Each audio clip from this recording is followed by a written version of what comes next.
So how far can you strip your phone down to its bare essentials?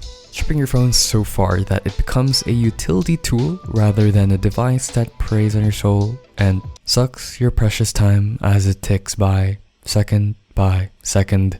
Oh, and simply making it aesthetic as well. Originally, I was just going to tour you guys my phone, but instead, I wanted to show you guys how I actually achieved this ultra minimalist iPhone setup. So, let's get straight into it.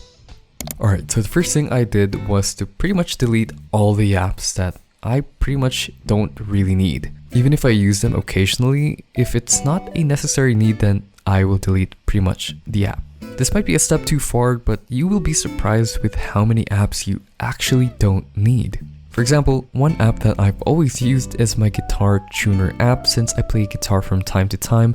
However, recently with my new guitar amplifier, it pretty much has a built-in tuner, so I don't really end up using my guitar tuner app. So yeah, so long partner.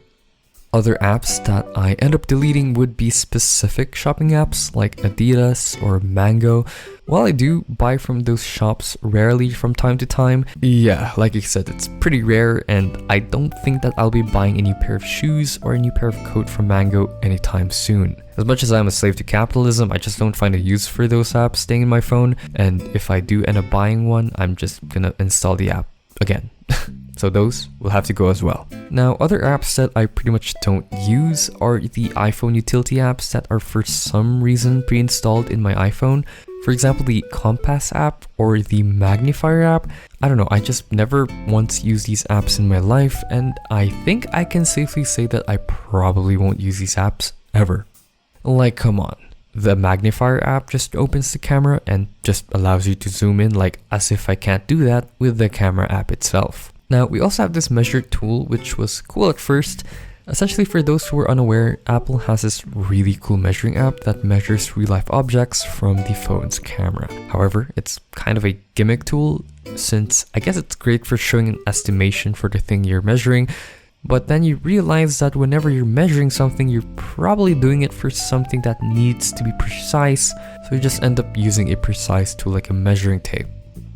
So yeah, however cool it is, I still think it's pretty gimmicky, so that's going in the uninstalled club. Alright, so what are the apps that I consider pretty niche but actually also pretty important? Well, apps such as keys, operators, and major service providers are apps that I think are pretty important in your life.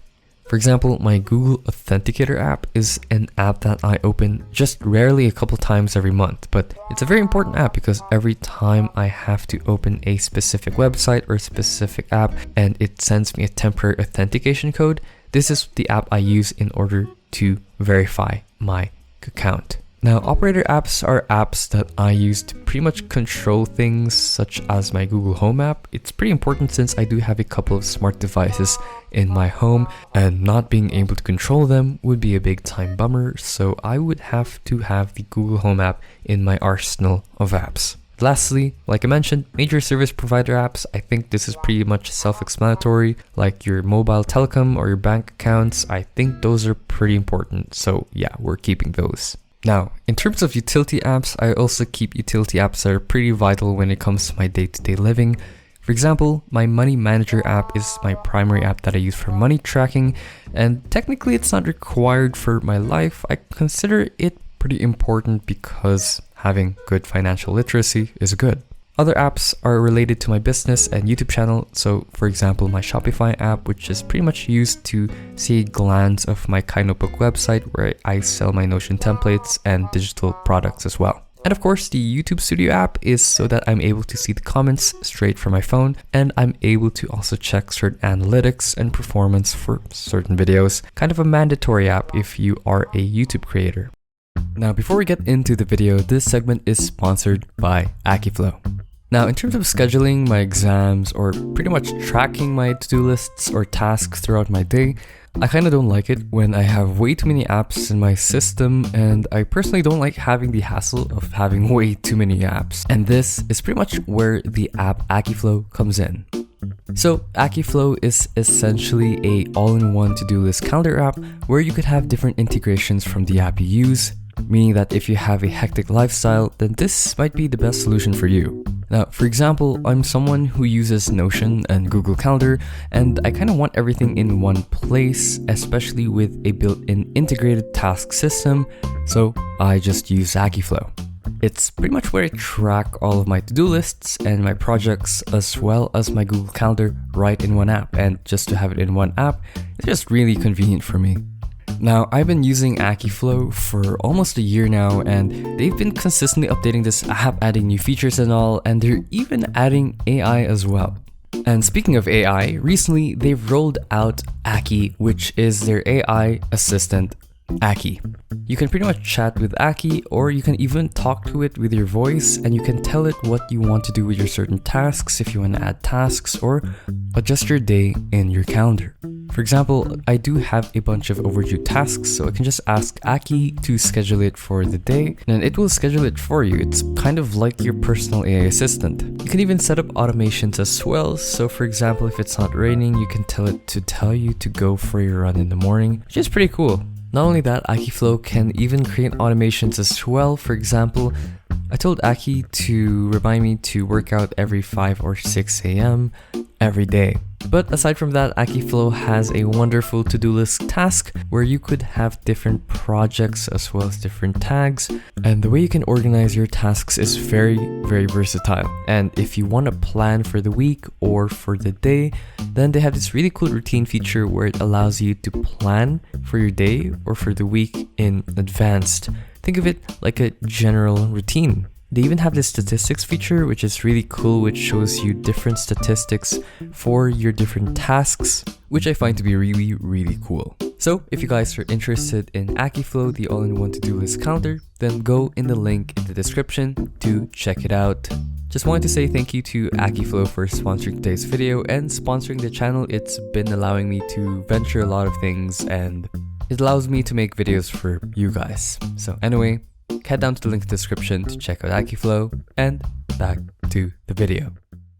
Alright, so now that you've wiped half of your phone, balanced like all things should be, then it's time to remove the home screen. Yes, the staple of iPhones, the home screen. Well, unfortunately, we're here to achieve a super minimal phone, so it's time to delete everything in the home screen. Now, while you watch me remove pretty much all the things on my home screen, let's talk about what the home screen is really for. Practically, the home screen is an easier way for us to access our apps. It sort of eliminates the friction of looking for your app in the app library by having an organized array of apps for you to access. Now, the problem is we're getting into an age where we're training ourselves to build a routine of us opening the distracting app without even thinking about it. Without batting an eye, we suddenly open TikTok or Instagram by muscle memory. And while it can be argued that we open TikTok regardless of whether or not we have the app on the home screen, I digress, and this video is about stripping your phone down, so. Next, it's time to declutter the control center.